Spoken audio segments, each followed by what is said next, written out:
कदर, आज शाम घर पे हमारे कुछ मेहमान आ रहे हैं, उसी हिसाब से तैयारी करना। वाकई में? कौन आ रहे हैं वैसे? कोई भी हो, तुम्हें क्या, मेहमान है बस। मैंने बस यूं ही पूछ लिया। अगर मैं जान पाती कि उन्हें क्या पसंद है तो मैं वही बना लेती। खैर, मैं अभी तैयारी शुरू कर देती हूँ। गुल को भी बता देती हूँ। ठीक है, तो फिर शुरू हो जाओ।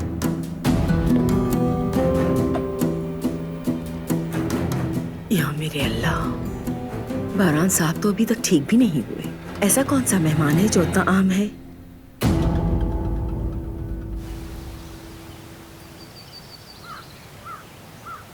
भाई को इत्तला दे दो, जब भी बात करना चाहे आ जाए। खैरियत तो है ना भाई? बारान को क्या इत्तला दे रहे हो?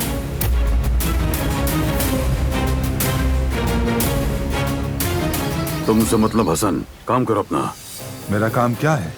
इस खानदान की सेहत व सलामती। इधर उधर कुछ अजीब सी बातें हो रही हैं भाई।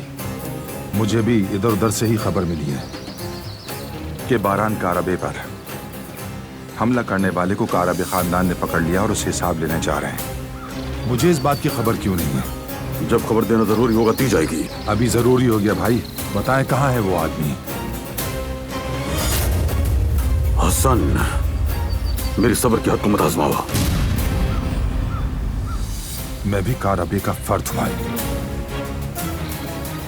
जब खानदान के लोग बैठक में कहेंगे कि आपने आदमी पकड़ लिया, मैं क्या जवाब दूंगा? ऐसे नहीं चल सकता, ये मेरा भी मसला है। हर बात नहीं, सिर्फ उतनी जितनी तुम्हें जाननी चाहिए। अगर ज्यादा बताने की जरूरत पड़ी तो बारान खुद बता देगा, फिक्र मत करो तुम।